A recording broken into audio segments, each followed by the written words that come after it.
ओम हर हर महादेव। जय श्री कृष्णा। राधे राधे। आज मैं आप लोगों को नवरात्रि में दुर्गा सप्तशती का पाठ आपको सुनाने जा रही हूँ, जो कि प्रथम अध्याय से 13 अध्याय तक आपको नवरात्रि का आपको पाठ सुनाऊंगी, जो कि एक एक करके आप यदि कलश स्थापना करते हो, यदि नहीं करते हो, यदि किसी द्वारा पाठ करवाते हो, नहीं करवाते हो, कलश स्थापना करके यदि आप बैठ के एक कथा मात्र सुन लेंगे तो आपको उतना ही फल मिलेगा जितना कि आप कथा करवाने का होता है। दुर्गा सप्तशती के प्रथम अध्याय का पाठ करने से हमारी चिंताएं दूर होती है, सुनने से हमारी चिंताएं दूर होती है। द्वितीय अध्याय का पाठ सुनने से मुकदमे और झगड़े आदि में विजय प्राप्त होता है। तृतीय अध्याय का पाठ सुनने से शत्रु से छुटकारा पा सकते हैं। चतुर्थ अध्याय का पाठ सुनने से भक्ति शक्ति की प्राप्ति हो सकती है और भगवान माता भगवती का दर्शन आपके समक्ष हो सकता है। पंचम अध्याय का पाठ सुनने से भक्ति शक्ति प्राप्ति और भगवती जी के दर्शन स्वप्न मात्र से हो सकता है। षष्ठम अध्याय में भय व संदेह का निवारण हो सकता है। जो आपको डर लगता है वो डर आपके अंदर से खत्म हो जाएगा। सप्तम अध्याय में माता कालरात्रि हर मनोकामना को पूर्ण करती है। अष्टम अध्याय में पर स्नेह विलाप व वशीकरण करने योग्य होता है। नवम अध्याय में गुमशुदा की तलाक, हर तरह की कामना एवं पुत्र आदि सुख के लिए यह अध्याय सुना जाता है। 10वां अध्याय गुमशुदा की तलाश, हर प्रकार की कामना एवं पुत्र आदि सुख के लिए किया जाता है। 11 अध्याय व्यापार में लाभ सुख प्राप्ति के लिए किया जाता है। 12 अध्याय यानी 12वां अध्याय मान सम्मान प्रतिष्ठा और लाभ प्राप्ति के लिए सुना या कहा जाता है। 13 अध्याय माता की भक्ति पाने के लिए यह अध्याय किया जाता है। तो आइए हम लोग प्रथम अध्याय की तरफ चलते हैं। इससे पहले आपसे अनुरोध करना चाहती हूँ कि यदि आप हमारे चैनल पर नए हैं तो कृपया करके लाइक करिए, सब्सक्राइब करिए, शेयर करिए, बेल आइकन को प्रेस कर दीजिए, जिससे सारे नोटिफिकेशन आपके पास जाती रहे। जय माता दी लिखना न भूलें, क्योंकि माता रानी की कथा है। और माता रानी की आप यदि आराधना करेंगे, पूजा करेंगे तो नवरात्र में आपके घर में खुशियां ही खुशियां आती रहेगी। तो आइए कथा की ओर चलते हैं। पहले अध्याय में मेधा ऋषि का राजा सुरत और समाधि को देवी की महिमा बताते हुए मधुकैटभ वध का प्रसंग आपको सुनाने जा रही हूँ। महर्षि मार्कंडेय जी बोले, सूर्य के पुत्र संवाणी की उत्पत्ति की कथा विस्तार पूर्वक कहता हूँ, सो सुनो। सरमाड़ी महामाया की कृपा से जिस प्रकार मधवंतर के स्वामी हुए, उसका भी हाल सुनो। पहले सर्वोचित नामक राजा राज्य करता था। वह प्रजा को अपने पुत्र के समान मानते थे, तो भी वे कोलाध्वंसी राजा उनके पुत्र बन गए। दुष्टों को दंड देने वाले राजा सुरथ की उनके साथ लड़ाई हुई। कोलाध्वंसियों के संख्या में कम होने पर भी राजा सुरथ युद्ध में उनसे हार गए। तब वह अपने नगर में आ गए। केवल अपने देश का राज्य ही उनके पास रह गया और वह उसी देश के राजा होकर राज्य करने लगे।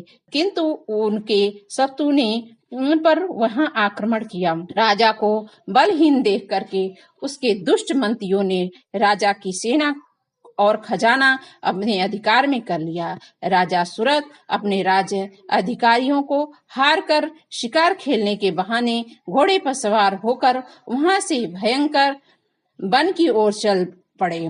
उस वन में उन्होंने महर्षि मेधा का आश्रम देखा।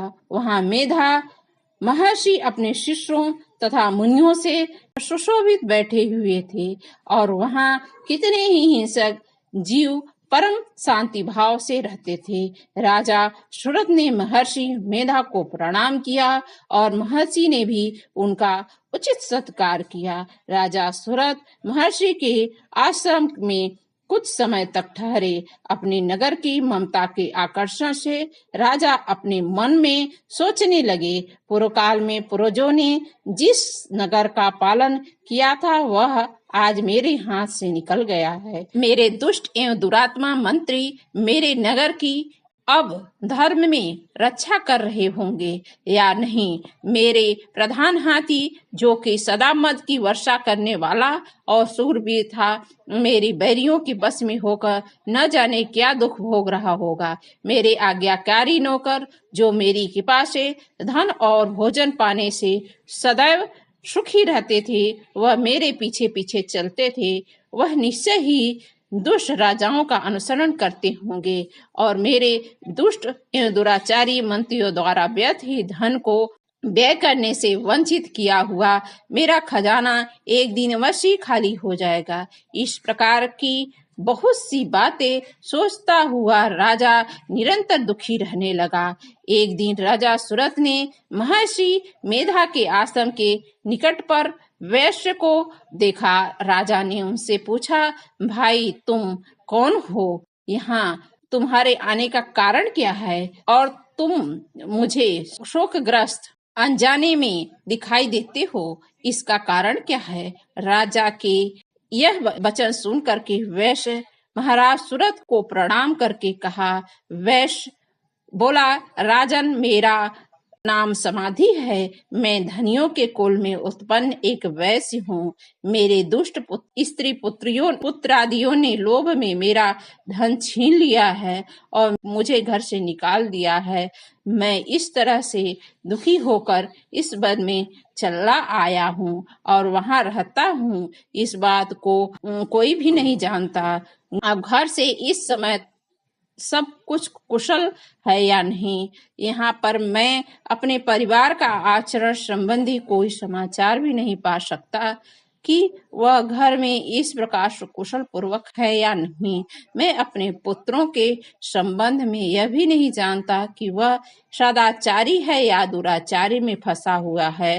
राजा बोले, जिस धन के लोभी स्त्री पुत्रों ने तुझे घर से निकाल दिया है, फिर भी उसका चित्त उनसे क्यों प्रेम करता है? वैश्य ने कहा, मेरे विषय में आपका ऐसा कहना ठीक है, किंतु मेरा मन इतना कठोर नहीं है। यदि उन्होंने धन के लोभ में पड़कर पित्त स्नेह को त्याग करके मुझे घर से निकाल दिया है, तो भी मेरे मन में उनके लिए कठोरता नहीं आती।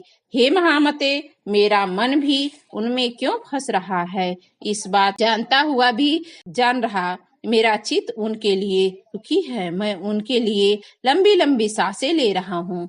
उन लोगों में प्रेम नाम को नहीं है, फिर भी ऐसे निस्नेहियों के लिए मेरा हृदय कठोर नहीं होता। महर्षि मार्कंडेय ने कहा, हे ब्राह्मण, उनके पश्चात महाराज सुरथ और वह वैश्य दोनों महर्षि मेधा के समीप गए और उनके साथ यथा योग्य न्याय संभाषण करके दोनों ने वार्ता आरंभ की। राजन बोले, हे भगवान, मैं आपसे एक बात पूछना चाहता हूँ, सो आप कृपा करके मुझे बताइए।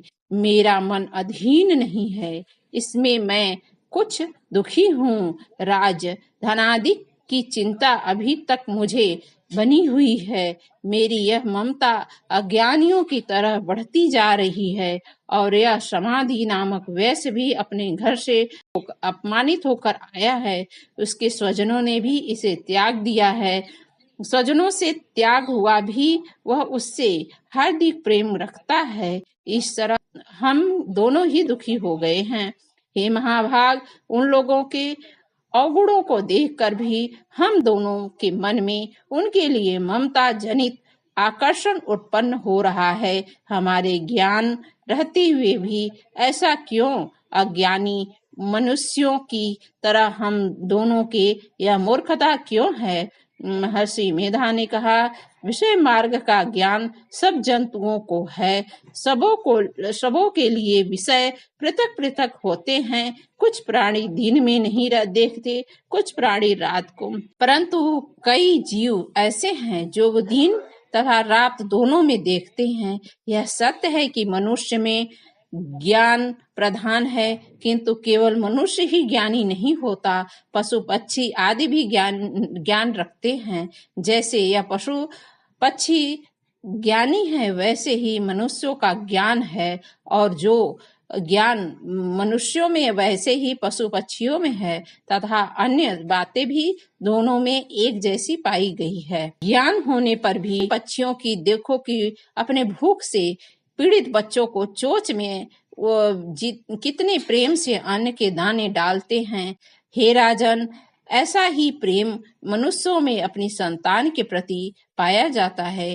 लोभ के कारण अपने उपकार का बदला पाने के लिए मनुष्य पुत्रों की चाह करते हैं और इस प्रकार मोह के गड्ढे में गिरा करते हैं। भगवान श्री हरि की जो माया है उसी से यह संसार मोहित हो रहा है। इसमें आश्चर्य की कोई बात नहीं है, क्योंकि यह भगवान विष्णु की योग निद्रा है। ये माया ही तो है जिसके कारण संसार मोह में जकड़ा हुआ है। यही महामाया भगवती देवी ज्ञानियों के चित्त को बलपूर्वक खींचकर मोह में डाल देती है और उसी के द्वारा संपूर्ण जगत की उत्पत्ति होती है। यही देवी प्रसन्न होकर मनुष्य को मुक्ति प्रदान करती हैं। यही संसार के बंधन का कारण है और संपूर्ण इंद्रियों की स्वामिनी है। महाराज सूरत ने पूछा, भगवान यह देवी कौन सी है जिसको आप महामाया कहते हैं? हे ब्राह्मण, वह कैसे उत्पन्न हुई है और उसका कार्य क्या है? चरित्र कौन कौन से हैं? प्रभु, उसका जैसा प्रभाव है वैसा स्वरूप हो गया है। सबकी कृपा कर मुझसे कहिए, मैं आपसे सुनना चाहता हूँ। महर्षि मेधा बोले, राजन, वह देवी है, नित्य स्वरूपा है। उसके द्वारा यह संसार रचा गया है। तब भी उसकी उत्पत्ति अनेक प्रकार से होती है। वह सब आप मुझसे सुनो। यह देवताओं का कार्य सिद्ध करने के लिए प्रकट होती हैं। उस समय वह उत्पन्न हुई कहलाती हैं। संसार को जलमय करके वह भगवान विष्णु योग निद्रा का आश्रय लेकर शेषशय्या पर सो रहे थे। तब मधुकटव नाम के दो असुर उनके कानों के मैल से प्रकट हुए और वह श्री ब्रह्मा जी को मारने के लिए तैयार हो गए। श्री ब्रह्मा जी ने जब उन दोनों को अपनी ओर आते देखा और यह भी देखा कि भगवान विष्णु योग निद्रा का आश्रय लेकर सो रहे हैं, तो वह उस श्री भगवान को जगाने के लिए उनके नेत्र में निवास करने वाली योग निद्रा की स्तुति करने लगे। श्री ब्रह्मा जी ने कहा, हे देवी, तुम ही स्वधा, तुम ही वशटकार हो। तुम ही स्वर ही तुम्हारा ही स्वरूप है। तुम ही जीवन देने वाली सुधा हो। अच्छा, प्रणव में आकार ओकार मकार उन तीनों में माताओं के रूप में तुम ही स्थित हो। उनके अतिरिक्त जो बिंदपत अर्थ मात्र है, जिसका किसी विशेष उच्च में उच्चारण नहीं किया जाता, हे देवी तुम ही हो। हे देवी, संध्या, सावित्री तथा जगत जननी तुम ही हो। तुम इस विश्व को धारण करने वाली हो। तुमने ही इस जगत की रचना की है और तुम ही इस जगत का पालन करने वाली हो। तुम ही कल्प के अंत में सबको भक्षण करने वाली हो। हे देवी, जगत की उत्पत्ति के समय तुम सृष्टि स्वरूपा हो। तुम सृष्टि रूपा होती हो, पालन काल में स्थित रूपा हो, कल्प के अंत में संहार रूप धारण करने वाली हो। तुम ही महामाया, महाविद्या, महामेधा, महारात्रि और मोहरात्रि हो। श्री ईश्वरी और बोध स्वरूपा बुद्धि भी तुम ही हो। लज्जा, पुष्टि, तुष्टि, शांति और क्षमा भी तुम ही हो। तुम खड़ग धारणी, शूलधारणी, घोरधारणी तथा गदा, चक्र, शंख और धनुष को धारण करने वाली हो। बाण, भुसुंडी और परिधि यह तुम्हारे ही अस्त्र हैं। तुम सौम्य और समयांतर ही यदि नहीं बल्कि जितनी भी सौम्य तथा सुंदर वस्तुएं इस संसार में हैं, उन सबसे बढ़कर सुंदर तुम हो। परम और अपर पर रहने वाली सुंदर तुम ही हो। हे स्वरूपे देवी, जो भी असत पदार्थ है और उनमें से जो शक्ति है वह तुम ही हो। ऐसी अवस्था में भला तुम्हारी स्तुति कौन कर सकता है। इस संसार सृष्टि पालन और संहार करने वाली निद्रा के वशीभूत कर दिया है, तो फिर तुम्हारी स्तुति कौन कर सकता है। तुम्हें भगवान विष्णु तथा भगवान शंकर को शरीर में धारण करने वाली तुम ही हो। तुम्हारी स्तुति करने की शक्ति किसमें है। हे देवी, तुम तो अपने इन उदार प्रभावों के कारण ही प्रशंसनीय हो। मधु कैटव या भयंकर असुर हो, इसमें मोह डाल दो और श्री हरि विष्णु की जल्दी जगा दो और इसमें इनको मार डालने की बुद्धि भी उत्पन्न कर दो। महर्षि मेधा बोले, हे राजन, जब श्री ब्रह्मा जी ने देवी से इस प्रकार स्तुति करके भगवान को जगाने तथा मधु और कैटव को मारने के लिए कहा, तो वह भगवान श्री विष्णु के नेत्र, मुख, नासिक, बाहु, हृदय और वक्ष स्थल से निकलकर ब्रह्मा जी के सामने खड़ी हो गई। उनका ऐसा कहना था कि भगवान श्री हरि तुरंत जाग उठे और दोनों असुरों को देखा, जो कि अत्यंत बलवान तथा पराक्रमी थे और मारे क्रोध के उनसे नेत्र लाल हो रहे थे, जो ब्रह्मा जी का वध करने के लिए तैयार थे। तब क्रुद्ध होकर उन दोनों दुरात्मा असुरों के साथ भगवान श्री हरि पूरे 5000 वर्ष तक लड़ते रहे। एक तो वह अत्यंत बलवान तथा पराक्रमी थे, दूसरे महामाया ने भी उन्हें मोह में डाल रखा था। अतः वह भी श्री भगवान से कहने लगे, हम दोनों तुम्हारी वीरता से अत्यंत प्रसन्न हैं, तो हमसे कोई वर मांगो। भगवान ने कहा, यदि तुम मुझसे प्रसन्न हो तो अब तुम मेरे हाथों से मर जाओ। बस इतना ही वर मैं तुझसे मांगता हूँ, यहाँ दूसरे वर से क्या प्रयोजन है। महर्षि मेधा बोले, इस तरह से जब वह धोखे में आ गए और अपने चारों ओर जल ही जल देखा, तो भगवान श्री हरि से कहने लगे, जहाँ पर जल न हो, सूखी जमीन हो, उसी जगह हमारा वध कीजिए। महर्षि मेधा कहते हैं, तथास्तु कहकर भगवान श्री हरि ने उन दोनों को अपने जांघ पर लिटाकर उन दोनों के सिर काट डाले। इस तरह यह ब्रह्मा जी के स्तुति करने पर प्रकट हुई और तुमने उन प्रभाव का वर्णन सुना और सो सुनो। अब मैं आपको दूसरा अध्याय सुनाऊंगी। पहले अध्याय की आपने महिमा प्राप्त कर लिया, दूसरे अध्याय के लिए आप बेल आइकन को प्रेस कर दीजिए, जिससे सारी नोटिफिकेशन आपके पास जाती रहेगी और दूसरा अध्याय आपके पास पहुंच जाएगा और दूसरा अध्याय भी आप श्रवण करते रहिएगा। ओम हर हर महादेव, जय माता दी।